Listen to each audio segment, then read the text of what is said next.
Hey, fellow patriots, I'm Bree. And I'm Blaise. Some call me Pa. It has been said that we have 4 boxes to keep ourselves free. These are the soapbox, the ballot box, the jury box, and the ammo box. And we are the 4th box. We are here to arm you with enough information, resources, and skills to take back your freedom, increase your self-sufficiency, and inspire you to join in the fight against tyranny. Thomas Jefferson said, "Eternal vigilance is the price of liberty." Thank you for joining us and for joining in this fight. Welcome back to the 4th box. Hey, greetings, 4th box listeners. Once again, we are gathered to bring tonight the 4th Box podcast coming to you from our virtual Buckman Tavern. Brianna will not be joining us tonight, so we have our old friend Denny, who will be sitting alongside for the ride tonight. Welcome all of you listeners to the show once again. We are raising a glass tonight in toast to all the business people and private citizens who are fleeing states such as New York, California, Colorado, and others that have morphed into full-blown tyrannical communist meccas. The Colorado Chamber of Commerce has been sounding an alarm for years about excessive regulation, and last year more people moved out of Colorado than into the state. So we are raising our glass in toast to all those that are leaving these areas of high taxation and communist policies and seeking other places. And this is, we here at the 4th Box are encouraging this type of activity. We would encourage folks. This is one way to help push back against illegal and unconstitutional government, especially those that have really made it hard from the tax standpoint and providing free rides for freeloaders and making it difficult for the rest of us to survive. So a big salute to those folks. I have a quote tonight. Never let yourself be persuaded that any one great man, any one leader is necessary to the salvation of America. When America consists of one leader and 158 million followers, it will no longer be America. And that was from Dwight D. Eisenhower. And I think, of course, there was only 158 million people in those days, but there's a hell of a lot more today. And I think a good majority of them are followers. So we really need to not rely on a single person. And I think we see a lot of that going on today with folks that put party over principle. They simply, once their person is elected, they appear to no longer be able to think for themselves. What do you think, Denny? Yeah, we're seeing more and more of that every day, and it's pretty disheartening. Yeah, it is. This whole war thing, I guess the blockade started today, huh? Yeah, I heard about that. So they're going to blockade the blockade, which, depending on who you listen to, which I think a lot of us listen to the same ones. We have some very well-informed, intelligent people that have been in the military and the CIA that are putting out a lot of good podcasts. I mean, it's basically an act of war. If they think they're going to intercept Chinese or Russian ships and they're not going to get any blowback, I mean, it just seems like they want this. It surely does. If you think about the verbiage that Trump used during campaign time and his first term, there was 4 years of relative calm.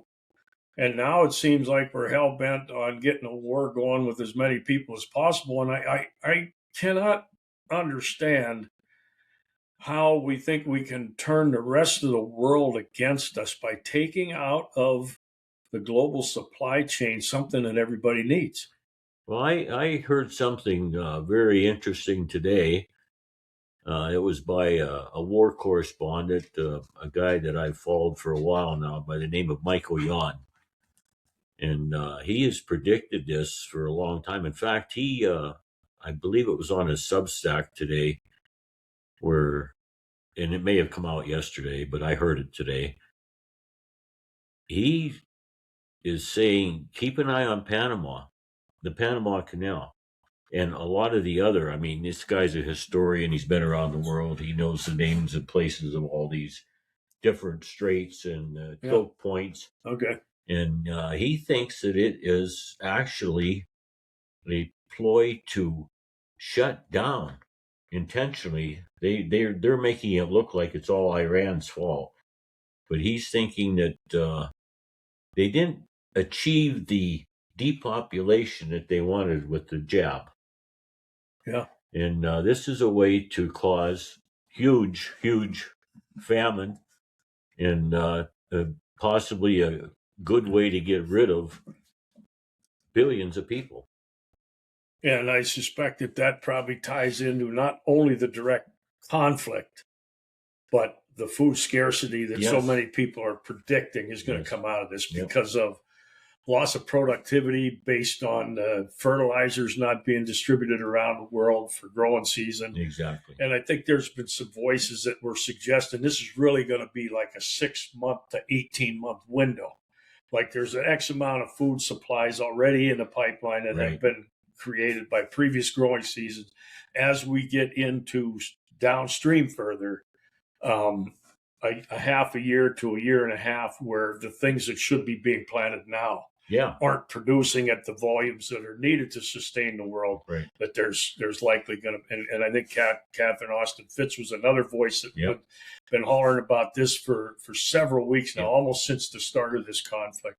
And one of the things I think it really becomes clear is the propaganda that is being pushed down our throats by even some of the places that we would go. Liberty Daily, for example, or Gateway Pundit, they are full of cheerleading for this Iran conflict. Like, so how many people and how thoroughly are they influenced when you have, and names you've mentioned there, many people that are speaking, there's really not any good that can come out of this. Right. So we pretended that there was some inherent danger very close by because of nuclear weapons. But when you listen to somebody like Scott Ritter, he said they really weren't pursuing it at this time. Right. So then there was a redirect of the of our intentions, and it was regime change. These people have been the instigators of terrorism and all that. And again, listening to Judge and Scott and some of these other people that are out there, Douglas McGregor, Douglas McGregor, they're saying this is not really the case. This is all made up. Yeah. And I think the political winds, because the propaganda machine has been employed, there's no political pressure to back away from this thing. We're standing on a street corner cheerleading for a conflict that a lot of these great minds are saying there's no smooth landing from this. There's no easy way down. No. And then we're going to isolate the rest of the world if we start choking off necessary items for people's survival. You might have seen in Ireland, I think we're going to probably get around to this, but those people are in the streets. They're shutting down the cities. They got tractors and stuff parked all over the street and said it's too expensive to move it, and they're just leaving them sit there. Yeah. And I think the prime minister now was trying to impart some tax reduction that's generally placed on the fuel to temporarily lower the cost of fuel to try to break these things up a little bit.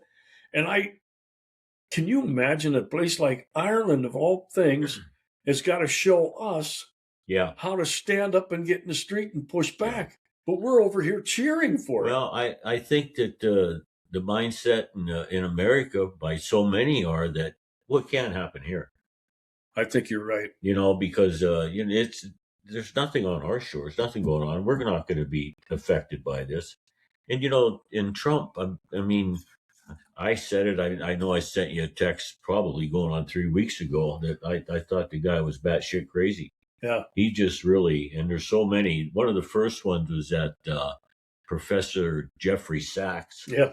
I've listened to him. Yeah. And I don't know what his credentials are, but he's He's very knowledgeable, and he was the first one I heard say it. He says, he flat out said, I think Trump has lost his mind.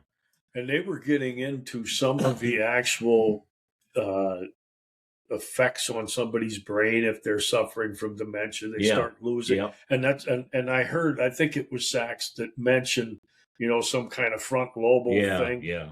And I remember you sent me a note about that probably a month ago at the time this thing started, or very close to it. And I'm still not convinced that he's either nuts or somebody's got him by the balls, really got him by the balls, and he is following the script. I don't know which. I mean, because some of this stuff, like the way he behaved on Easter Sunday, and the remarks, it's embarrassing. Number one.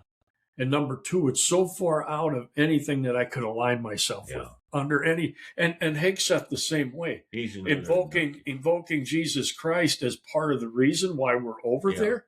This is way out of bounds. Where is all this coming from? Did you see what Trump posted today? The photos. Yeah.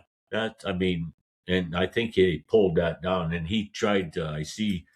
He's saying he's calling it fake media, of course, because he says he was trying to depict Red Cross. Okay. He's a member of Red Cross, helping people that way, not that he's... Okay. Yeah, I saw a note that suggested he had said, I was doctoring to somebody, so maybe that was a play on the Red Cross thing or whatever.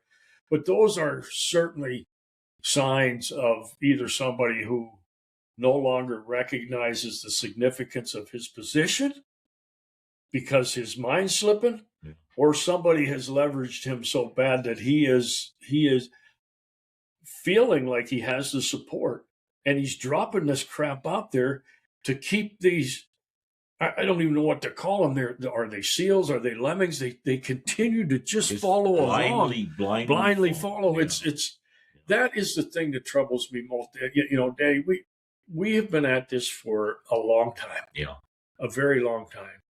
And probably the most difficult thing that we have faced trying to wake people up and get them engaged is to have them recognize that we here in this country are not infallible. We can lose everything, but I think so many people go on about their day paying so little attention to global events, the thievery that the criminals that are in office have gotten away with from us.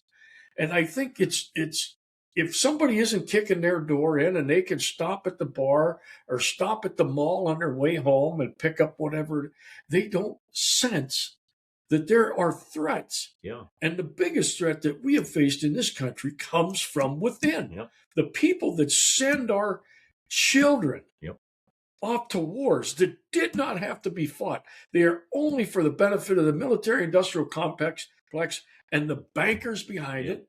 And we cheerlead for this shit. It's so hard for me to understand how shallow. Yeah, and I think, again, if people...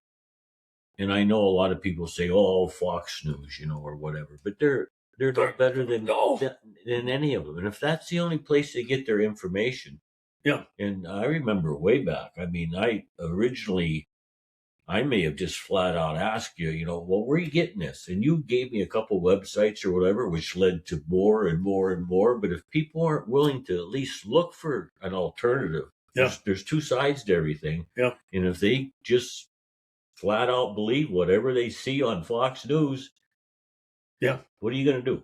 That's right. And I wondered about that for a long time, and I think I wrote a piece about it. Is it cowardice? Is it laziness?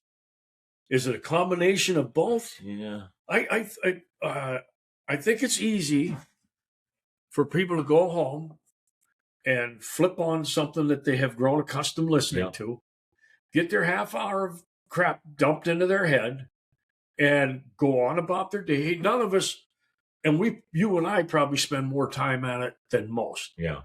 And we certainly aren't suggesting that people dedicate their life to the pursuit of it. But you can get hung up on it. You can get hung up on it. But my suggestion would be if you give a half an hour to a traditional news outlet, a legacy media, a drive-by media, Fox or whomever, right, then give a half hour to alternative. Yeah. And at least expose yourself to some of these opposing viewpoints. Yeah. But so few, we have our circle that probably absorb the same sort of thing that we do. And I go on sites from all over, different angles. Yeah. Because I want to hear what they're saying it looks like from their side. And oftentimes there's points that make you scratch your head. Because to me, and we've talked about it, it's not a Democrat-Republican thing. No. If you get tripped on that, you're at the first grade level. Exactly. Yeah. You're missing the whole boat there. Missing the whole boat because both parties collectively have plundered our children's inheritance. Yeah. And this is why I'm not going to stop. Yeah, right. And you wake up some mornings and you just get tired of the fight. But at some point during the day, I think about kids and grandkids. Exactly. And I can't just roll over and ignore it. I have to say something. I have to try to encourage other people to make themselves aware. And, one of the things that Bree and I were talking about with this thing going on now and the suggestion of food scarcity and hardship because of energy supplies being depleted, we've had several talks. And one of the ones we did with you is about food preservation and canning and growing your own food and, take a walk, get yourself moving so that if you have to walk down to the stream to get. So again, I think the current event with this war, or whatever the hell you want to call it, I don't call it a war because Congress didn't declare war. Yeah. So it's some kind of, as Ron Paul would say, it's aggression. Undeclared wars are simply aggression. Yeah. So we are in some imperialistic way imposing our will on other people, and that is simply out of bounds in my book. Yeah. But to the point, I think there is a lot of value in, such as you do, can a lot of food, grow what you can, put food storage, make that part of what you are thinking about, because if food gets scarce around the world, we may not feel it at the same level that some other places are, but there's still likely to be shortages, and the prices that you're going to pay are. I was just going to say the same thing. I mean, I don't care how rich you are, if that item's not on the shelf, you can have a wallet full of money. If it's not there, what good is it going to do you? Yeah. And I think, which you'll be very familiar with because of your manufacturing background and everything, and I'm sure the food supply chain is the same. This on-time delivery, where it's not like there's a big stockpile. And look at it. You don't hear so much about it lately. There was I don't know if it was a poultry farm or these fires, that mysteriously broke out at all these different. Yeah. And to the point of them trying to depopulate, which we both agree on. That's what the end is. They've come out and said it. Yeah, we're not making it up.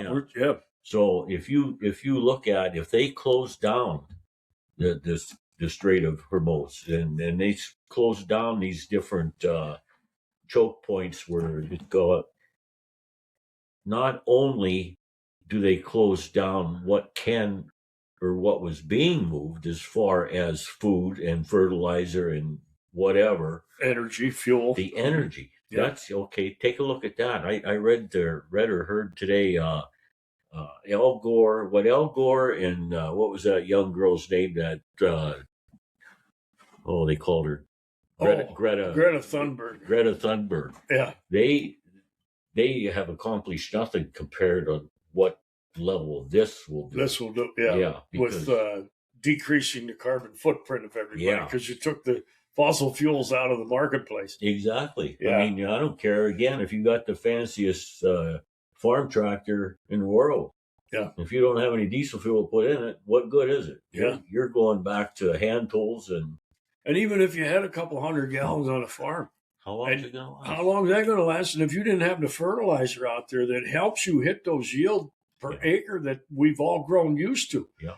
All these state universities around the country at one time were mostly all ag schools. And that was to develop maximum production out of the acreage. And if you take things that have been developed to help us accomplish that, and you take that out of the mix and we fall back down to 20 or 30%, of what these things can get without that fertilizer on there, the world is going to be in trouble. Yeah, and I again, like this Michael Yon and I forget who the other one. Same thought that this is their plan to depopulate. Yeah. You know, that you're going to have, and Michael Yon, I remember when I first started following him, he talked about Phantom, like, you know, like it was, that's their end goal, or main goal. That's an easy way to take care of the problem. Yeah. Yeah. So I think that it's all part of the big plan. I'm just totally disgusted. And again, I know we bounce around a lot, but this whole so-called negotiations for a ceasefire or peace, whatever, was a big farce. Yeah. I mean, who did they send? Well, I think Vance was. Yeah, Vance was there. But the previously they've sent Kushner and Witkoff. They were there. Who, in many people's estimation, are basically Zionist operatives. Well, they're.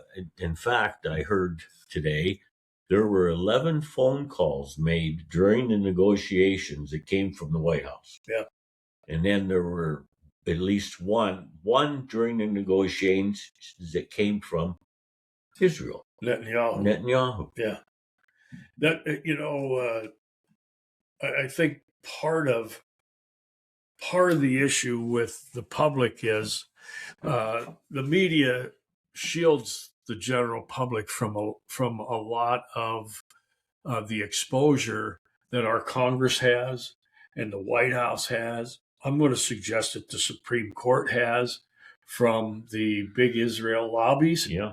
The money behind them, the money from the Zionists into the media outlets that control what is being put out there for people. Again, to your point from minutes ago, if you don't go to one of them places to seek out, you're not going to hear it. No. And to think that, not only don't they answer to us, but they're answering to a foreign entity. Right. It pisses you off enough. Yeah. When they don't answer to us like we believe they should, and that it's a government of, by, and for the people. Well, it's truly not. Yeah. That's a good catchphrase, a good buzzword, but we haven't operated in that way for 100+ years. Yeah. And now to come to the realization that there are people, other countries that have led us into conflict where our kids' blood is being spilled. Yep. We should be in the streets. Yeah. We should be in the streets with torches and pitchforks, and we are not sending our kids to some conflict that started by somebody other than the voice of this people. We simply are not going to go along with that. But we are so far away from that in terms of, I think, 40 years old plus. But as we've said all along, I'm going to find a point of encouragement here. We've said all along that the young people are how we fix this problem. Yes. Young people have to recognize that I am either bringing children in or hope to be bringing children into this world where their whole life is going to be governed by people that aren't even in this country. We're going to be sending them off to wars because of something that somebody that don't even live in this country. So when I think, and the younger people are more aware than I think our generation is. They must be more tuned in to going other places to hear voices. I'm just going to say that's kind of in their DNA. To be a little more revolutionary. Yeah, and not only that, to know how to go find this stuff. Good point. You know what I mean? You get up in your 70s and you're not as tech savvy as these. Yeah. My God, I see it. My grandkids, a 3-year-old.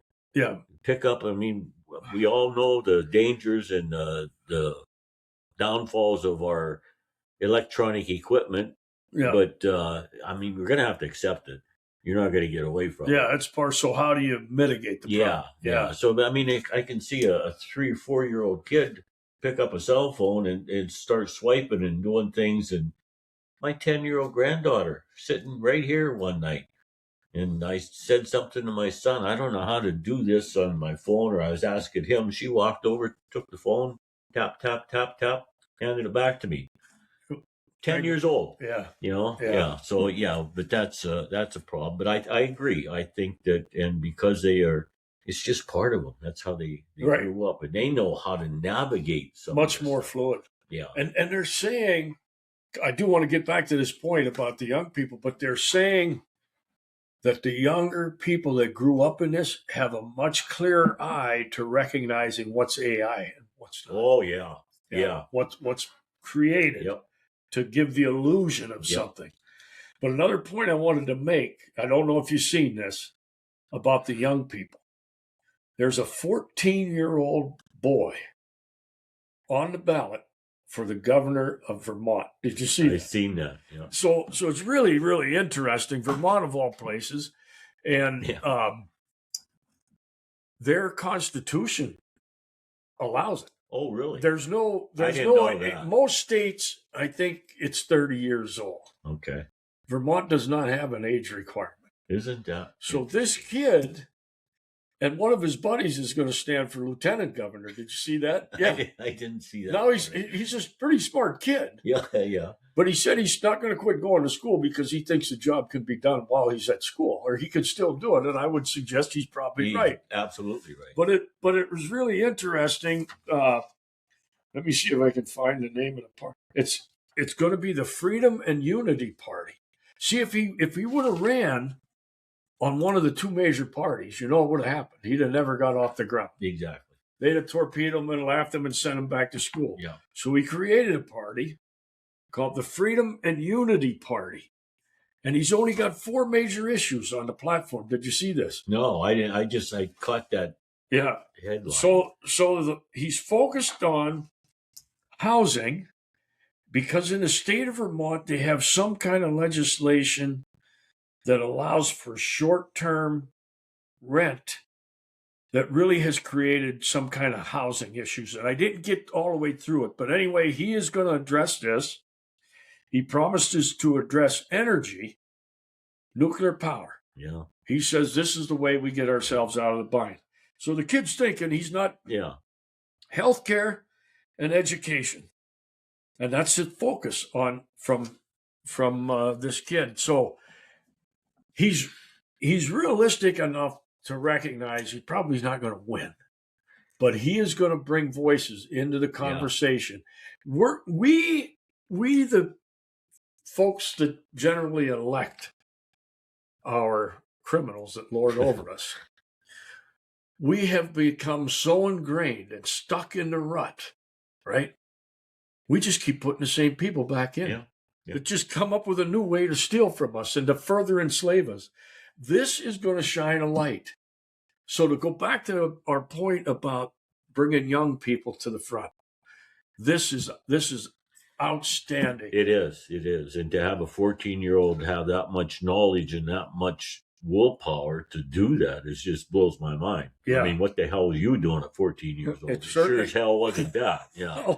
No, it wasn't. And to have the wherewithal to recognize that I'm probably not going to win, but I'm going to create conversations that nobody else, the two criminal elements called the Democrat Republican Party, are not going to address, and to confine and condense a platform. They're going to keep it filled with all the gobbledygook that they've been cramming into us for 150 years, completely out of bounds constitutionally, but who's going to get the biggest handout? That's where your support comes from. And this is going to shed a new light on it. And I hope this is a springboard, as we've talked about Jared and Mike out in South Dakota, some of these events that are taking shape around the country. I like the woman down in Kentucky that said, no data center. If we can keep building on these little success stories where people are pushing back, we're not going to win it back all in one. This is a generational thing to win it back. Yeah, and I don't think. Well, to your point, it's people call it 2 wings on the same bird. Yeah, I like to call it a double-headed snake, right? Because I wouldn't give it the satisfaction of calling it a bird. That's too nice and beautiful of an animal. Yeah. But I mean, and we've talked about it. Okay, we need term limits. Yeah. Yeah, we absolutely do. But how do you? And we talked about this maybe in a different subject, but it's the same thing. I think we were talking about the judicial. How do you change or get into a judicial system where it's already against you? You can't go in and change laws because we put the people that think that's their job is to make laws. Yeah. Which to me, that's sickening. I don't want you to make more rules and regulations and laws for me. Let's go back and get rid of all these ones that have been generated for the last 150 years.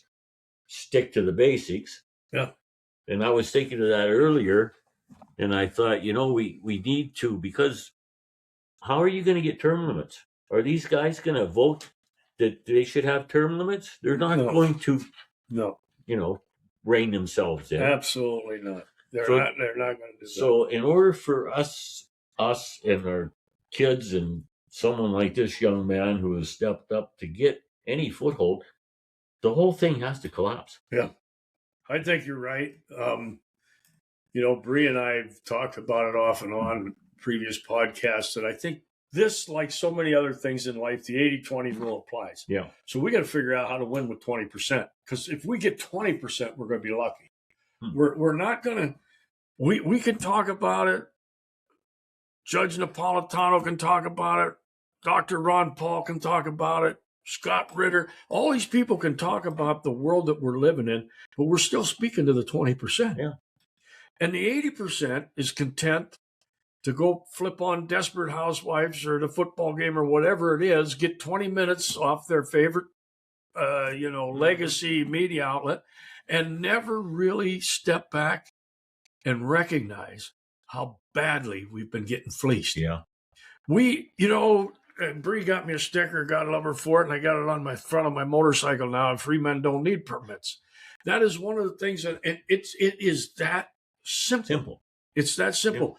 Yeah. Ben Franklin, I think, said the more rules, the more corrupt the government. Yeah. We come out with rules and rules and rules on top of rules. Well, the federal government's only got 18 authorities going back to the Constitution. Right. And one of the things that we have allowed to slip through our grasp, and part of it was the 17th Amendment, when they took away from us the ability to have our state legislators elect our senators. When that became a general vote, we handed over to the federal government a huge increase in authority when the Senate, when the way our senators were elected was changed by the 17th Amendment. So even before that, we as a country had failed to continue to drag these son of a bitches back the minute they stepped out of bounds, the minute they exercised authority in an area that was not delegated, and we let them get away with it. That it has only continued to grow exponentially from that point. And how do you reel that back in after 150 years? Yeah, I mean, you look back at some of the old cartoons or whatever, and they tarred and feathered them and ran them out of town in a pole. Yeah. And that when they got out of line. Yeah. And you think about what we do. Okay, and you and I, like you said, we've been in this for a long time. We supported candidates. And but what do they do? They all promise. Yep. Nothing. Yeah, I'm going to lower taxes, going to increase jobs and all this. Yep. That's easy to say. How are you going to do it? Yep. None of them have a plan. No. It's just to get elected. And Yeah. once they get elected, then how the hell do you get them out? Yeah. Okay, so we talked, the term limit thing is definitely needed. Look back when our founding fathers, they looked at it as an inconvenience to have to go to Congress. Yeah. They did it as an obligation, but they didn't service to the country. They didn't want to stay there. They wanted to get back to their home, to their plantations, to their little small business, whatever. Yeah. Whether it was a plantation owner or a blacksmith. Yep. And they had them all in the group. Yep. So I was thinking about this, the whole thing, and I know we've talked many times. Well, maybe you have to start at the local level, the county level. Mm-hmm. So I want to run this by you. So what would happen if you got enough, if you did, which is hard to do. We've seen that in our own little community. But let's say, okay, yes, you're supposed to. How do I want it? Here's your job description. Because that's what we do. These people apply for a job. We vote for them. We hire them. And then we pay them to tell us what to do. To abuse us. Yeah. And we pay them to do that. Yeah. So now what if we broke it down to, okay, we need to write up for any of these elected offices a job description. Here's your job description. What happens when you, as an employee or an employer, get hired or you hire someone? They know what they're supposed to do. Yep. Okay, so if you don't do this, or if you really screw it up or try to run something, you're fired. Yep. No going through, well, we have to go through an impeachment or whatever. A recall. Recall. No.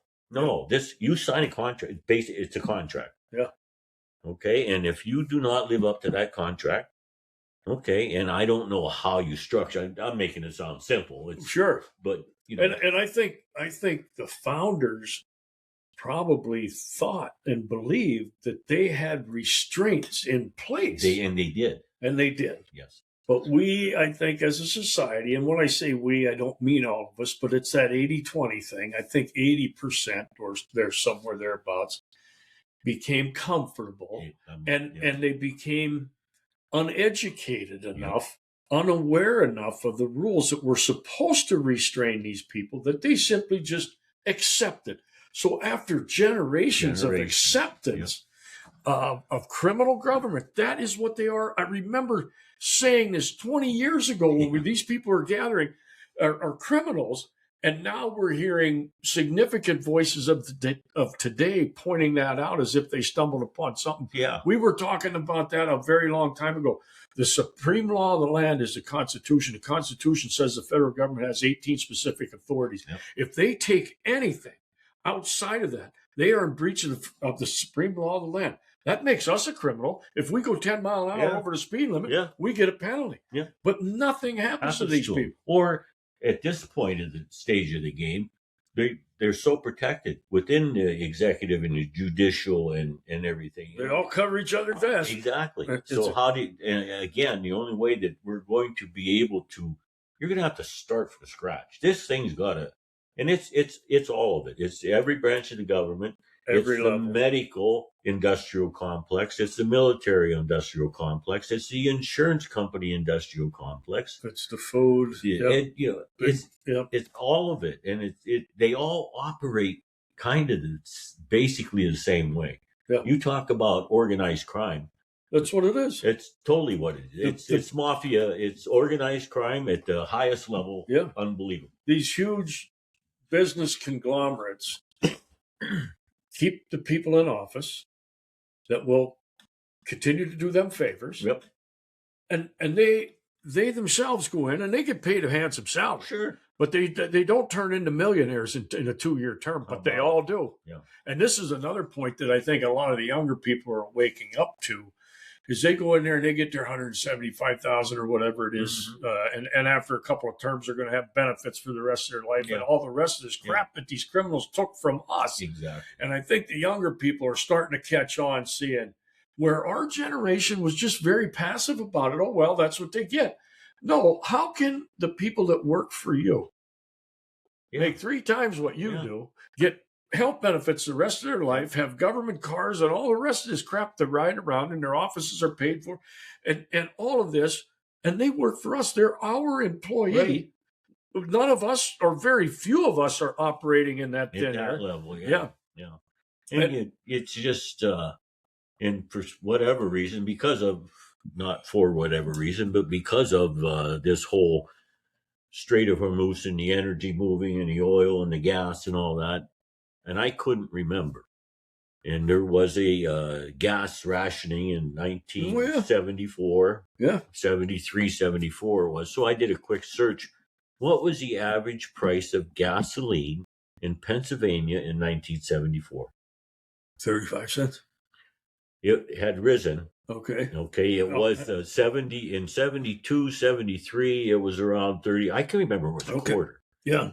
Okay, but in 74, it said it was 50 to 55 cents a Okay. gallon. And I remember, I mean, I was working at Keystone at the time. It didn't bother me that much. It was an inconvenience, Sure. but the area was booming. We were doing good. Sure. I was raising kids and building a house and Yep. on one income. Yep. And not just me, many others. Yeah. And Absolutely. And it wasn't bad. It was, again, an inconvenience. Yeah, you bitched about the price of gas, but it was okay. Yeah. You were still as a factory laborer, or maybe you had a supervisory job. Yeah. But anyway, you worked Right. at the plant, Right. and we all did. You could raise a family on a single income, buy or build a home, drive a decent car. All of those things that they're gone. Yeah. They're gone. And the kids beyond that are entrapped by an education system that Yep. blew sunshine up their backside. Yep. All these kids running off to school, most of them don't need it. Maybe a trade. Maybe it would have Yeah. benefited them to get a trade, but they all go off. They all believed it. And I think they're starting to wake up to that a little bit. But they all run off and get these degrees, and then they come off and they couldn't even pay the school loan, let alone raise a family and buy a house. And the parents too. Oh, you got to go to college. They bought into it. Yes. It just shows how gullible we are as a society. And you think that, well, that's what people do. So we got to do it too. Yeah. We just got to jump on in and do it too. Where, back, and we were blessed or fortunate enough that we could walk into a job in one of the many local plants right out of high school, apply yourself, move up through the ranks, be earning even a little bit more money if you made it to a supervisor or a lab tech or an engineer, something like that. And those jobs were available. And somehow we pissed them away. We sent them out of the country. We lost track of them. Now we got people sitting around with $150,000 of higher education debt, and they get a job at McDonald's or at a local convenience store because they don't have a skill to bring that we need. And I think that another thing is with our president, I mean, how stupid does he think everyone? Apparently pretty stupid. He thinks everyone is dumb because anytime you listen to him, the economy's great, there's no inflation. How many times does he think he's going to be able to say that? And from what I gather from a lot of these economists and everything, what do they call it? Stagflation. Where the economy is not growing, but inflation keeps going up. And you can't believe the inflation numbers that the government puts out there. No, anything they put out. Yeah, I mean, it's probably closer to 15% than it is to 3%. Yeah. So, these people live in an entirely different world. And it's hard to believe that you can't even recognize the symptoms are all around you. Don't just listen to what the TV says. Look at what's obvious. And the other part of that is this whole thing with the fuel, it's only beginning. It's only beginning.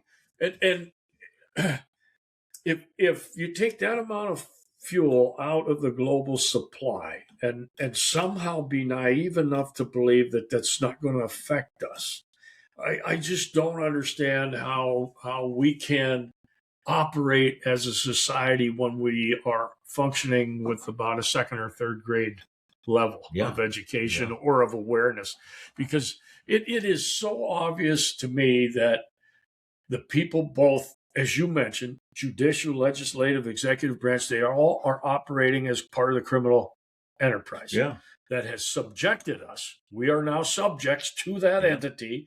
They take from us, like John Whitehead said last week on the Muck Rack, he said, we are not citizens. We are a revenue stream for them. And as long as you are continuing to put out your quota, there's no problem. But when you become too old or you don't participate at the level they think you, pretty soon they're going to find a way to lean on you. And I think all of this is only in the beginning stages. We're going to see more and more desperation, funding. What are we at? $39 trillion in debt, not counting the unsecured liabilities of Medicare and Social Security. And now we're going to request $1.5 trillion for this conflict, for this war, for this, and from what a lot of, as we mentioned earlier in the show, a lot of the bright minds related to military experience and all that are saying there's no victory path here. No. There's no objective left. Everything that they said we were going in there for has not panned out. Right. So what in the hell are we doing? What are we doing? You know what it is? It's the call to personality thing. Trump can't accept the loss. Oh, absolutely not. He cannot accept that. No. And Bibi Netanyahu's got him by the short hairs and knows he can lead him around by the nose because he's not going to allow himself to take a loss. But we're all going to take a loss. Yeah. It's again, Trump makes these stupid comments. Well, we have America has it. Buy oil from America. Well, if that's the case, then why is our gas going up to $4+ a gallon? Yeah. If we have enough that he says that we can sell it to other countries. Yeah. I mean, come on, man. It took me back the other day to one of the episodes that you and Bree did about the MK Ultra. I mean, have they drugged this guy to where his mind is just mush? Yeah, totally gone, and then they feed him what they want him. And I think he believes himself. Yeah, probably does. I just, it's all right. Another topic. I wanted to touch on another topic. I didn't know. Did you see? There's a lot of pushback now toward the DOJ, and I know they got. He got rid of Pam Bondi, but the Proud Boy. What the heck was his name? Now, through some of those hearings, that leader of the Proud Boys, they had made it evident that the guy who testified or the person who testified against him had lied under oath, fabricated things. That's Stuart Rhodes. No, that was the Oath Keepers. That was the Oath Keepers. Yeah. Okay. Anyway, this person's name, Bertino, lied under oath, and the government's whole seditious conspiracy against the Proud Boys basically collapsed. But the DOJ in place is continuing to push the same Biden-Merrick Garland narrative, even though there is obvious... There's no case against it. So all of these folks, once again, that are still on the sidelines cheering for Trump, his administration is doing nothing to rectify the grievances and the wrongs that were done during the past. And we're still standing here on the sidelines, largely as a society, cheering. Yeah. How many of the J6ers are still in jail? Oh, there's a handful of them. Yeah. There's a handful. Yeah. Those are, these guys like to, whether it be the incoming president, pardons. That should have been one of the very first things that Trump did. Yeah. Every one of those should have been pardoned or at least got a trial. Yeah. They sat there for how many years now, and they're not even getting a fair trial. No. And the other thing is some of them, and I think Stewart's was and I was thinking of Stewart, not to shift gears here, when you were talking about the two-winged bird. Stewart's line always was, it don't make any difference if it's a left boot or a right boot that's standing on your throat. Yeah. You're running out of air either way. Yeah. But Stewart's, I believe, his sentence was commuted, not pardoned. Commuted, meaning it's still hanging out there. It's kind of like you're on probation. Behave yourself, or we're going to come down on you. The boot will come down on you. Yeah, another story was making the rounds, and I think it bubbles up, and we knew it was going to, about the COVID vaccinations. Yeah. I think somebody in the medical system in Germany is now attributing somewhere in the neighborhood of 60,000 deaths in Germany specific to the COVID shot. Oh, yeah. That's still coming out. It's still coming out. But again, the media providing cover for all of those. I didn't see Fauci getting perk walked. I didn't see Burks or whatever her name was. I didn't see any of these people that knew they were out of bounds, knew they were promoting something that was going to be harmful, if not deadly, and they continued to do it, and I ain't seen any of them get perk walked. This is how you know the system is not working for us. Exactly. What happened to Seth Rich? Yeah. What happened to the Fort Knox thing? Yeah. What happened to Epstein? Oh, the war's going on now. That's all forgotten about. Yeah. There is not one lick of attention being given to that. Yeah. And was that part of it? Was that part of it? Did we have to get into this so that we took our focus off of what we were getting close to. I don't know. Did you see? Speaking of Epstein, did you see the first lady come out and make her little speech that she has nothing to do? She doesn't know Epstein or whatever. And there's that. Did you see the pictures of her with him? Yeah. Yeah. Yeah. I mean, and now I'm not. I can't say I don't know how right. any you of this don't stuff know works. anymore, man. You don't know. It's tough. But that was it was striking to have her come out of the blue and bring it up. And nobody was talking about it. Nobody was. So what's the underlying thing behind that? Yeah. You know? Again, it's just they just do whatever they want to. It's gotten worse in the last year. They wave it in our nose. They rub our face right in it. And, anybody that does have the courage to stand up, you get bowled over. Yeah. You remember Ron Paul when he stood and really was a huge piece of the Tea Party thing and all that with calling to audit the Fed. And that, of course, still needs to be done. But they were successful by using the media to diminish his credibility, basically call him out to be a lunatic, even though those people knew in their heart of hearts that this is something that should be done, but their paychecks coming from those that say you cannot go out and say that. And this is what I think so many of us need to be aware of, that we have woke up the people that are likely to be woke up. I think there is such such a small chance. So, and Bree brought this up along. We have to quit trying to expand our group because we got what we got. Yeah. Now, what do we do with it to change the dynamic? How do we take a minority percentage and use that to change what the 80%? And really, the basis of a republic, you should be able to do that. You should. But if you operate as a democracy, you can never do that. You can never do it. Yeah. We are already, they talk about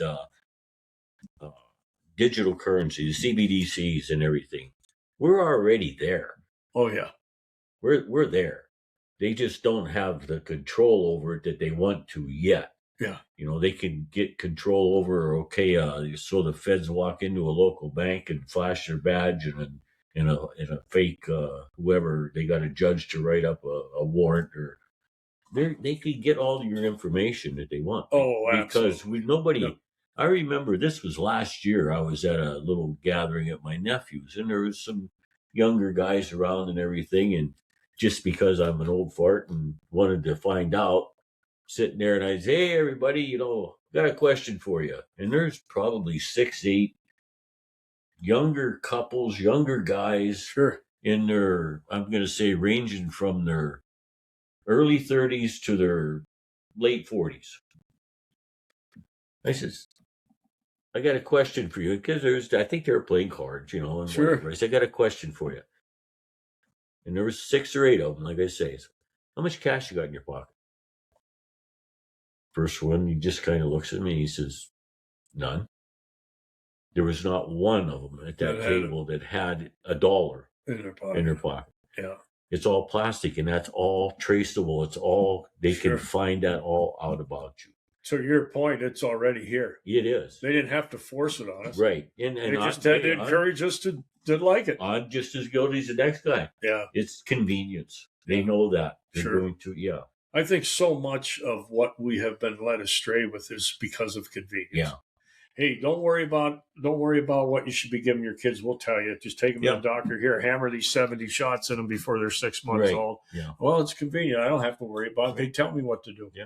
So somewhere we lost that ferocious appetite for independence that our forefathers had, and we're just happy to plod along. And our lot in life becomes less and less and less. But we, as a society, again, the society at large, continues to accept it. Yeah. Because it's convenient. Yeah. And I feel safe. Yeah. Safety is another thing. They really highlight, we're going to keep you safe. That's how, having been a law enforcement officer, that's how they get away with sitting out on a highway and handing out $150 fines. We're keeping you safe. Yeah. Yeah. If everybody got together and got sick of getting a $150 fine because they were a couple of mile an hour over the speed limit, we could end this nonsense. Yeah. But they convinced us this is what we need to do to keep safe. It's just like the DUI thing. Yep. That has nothing to do with it. It has to do with revenue generation. Yep. They could not give a rat's ass if they get another DUI crash this week or not. No. What it's out there for is the revenue. Yep. And you know, another point where you was talking a few minutes ago, I was thinking, I wanted to bring it up.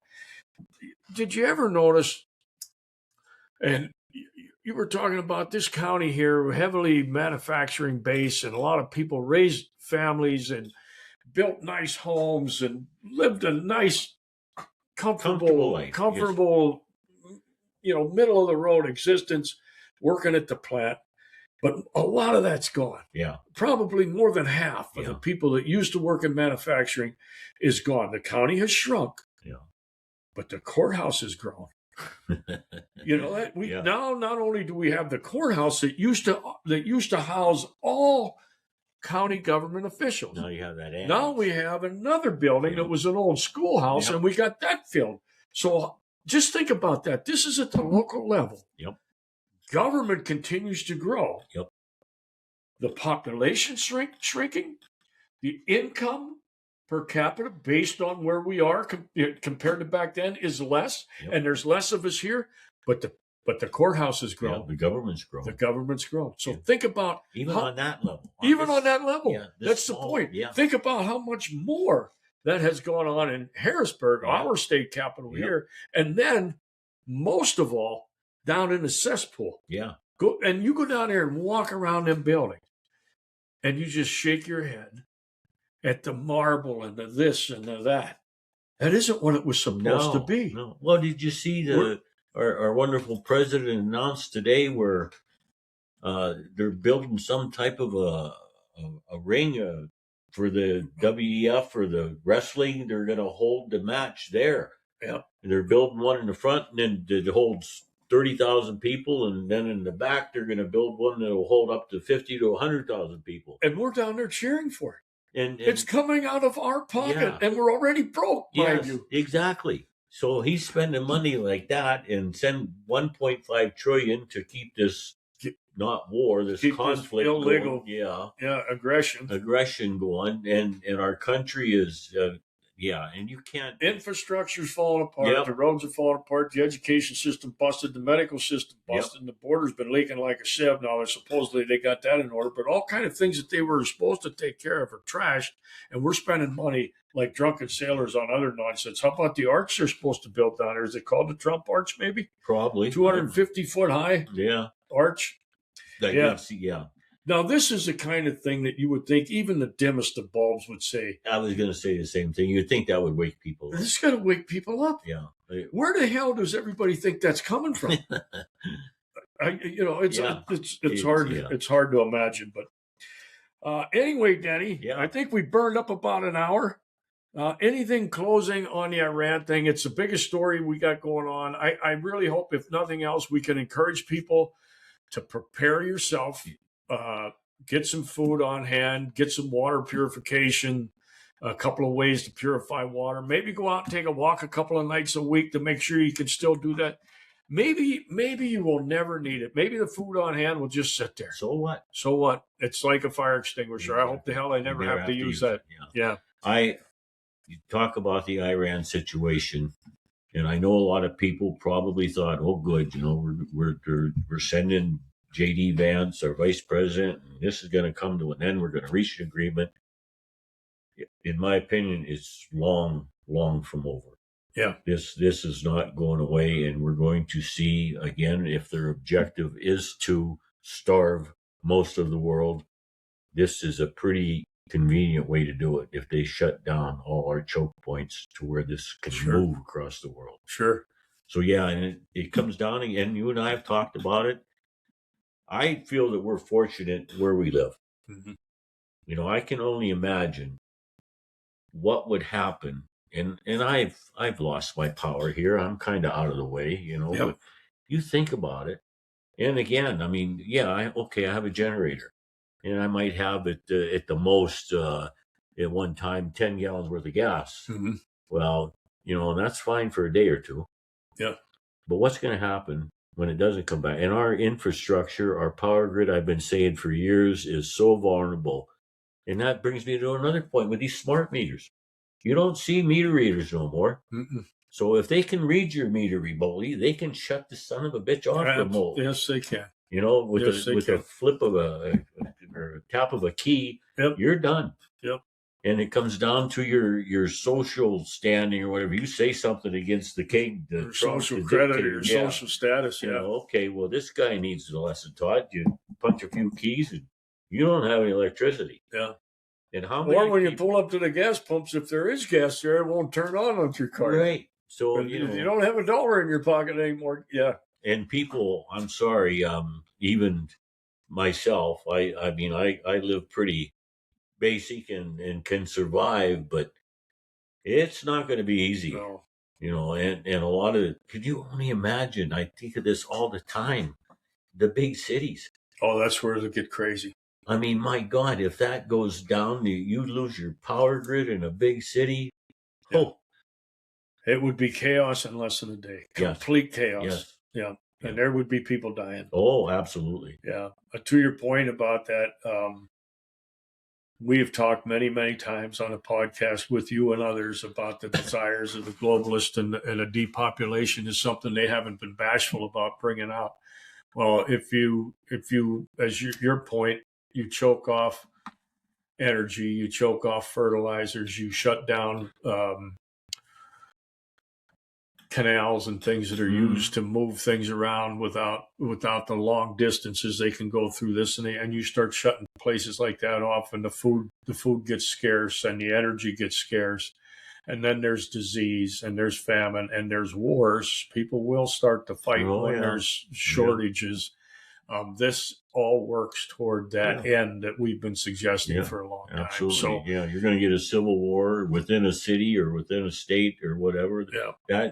That just goes towards their end objective of the depopulation. It all works to their. It does. Yeah. It's hard to imagine. I mean, I still shake my head. There's no way this can be happening, but anymore, pretty much nothing surprises me. Yeah. And Bree, I think, called our attention back to it last week, and that was, really, we've talked about it many times. This is a spiritual conflict. Oh. This is good versus evil, Absolutely. and we are watching the evil masquerade as our leaders, and bring about the demise that is knocking on the door. And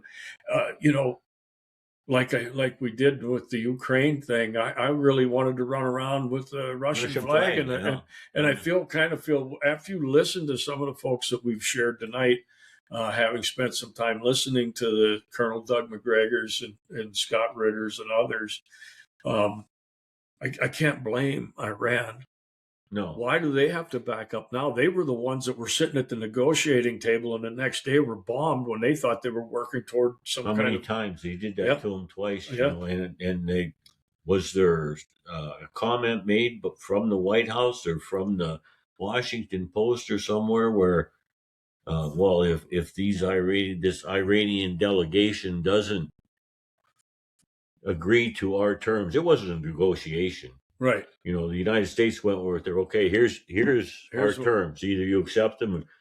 If they don't agree to them, well, maybe that whole delegation, which they sent a large amount of people. Yeah. It wasn't just 3 or 4 like the United States did. Yeah. Well, maybe they'll die. Basically telling them, well, we're just going to, which they have done over and over again. Oh, yeah. They kill, they kill the negotiators or whatever. Yeah. Gone and killed the leaders. Yeah. So, hey, we would continue to encourage everybody from the Fourth Box to make preparations for bumpy times. Maybe it never comes to pass, and we all hope that is the case. But it certainly looks like there's some storm clouds on the horizon. Yeah, I think it's nowhere near over. No. Yeah. So what we do is close with a verse. Yes, Denny? Yes, sir. And tonight I have, finally, brothers and sisters, rejoice, strive for full restoration, encourage one another, be of one mind, to live in peace, and the God of love and peace will be with you. And that comes from 2 Corinthians chapter 13, verse 11. Amen. So as always, until next week, stay vigilant.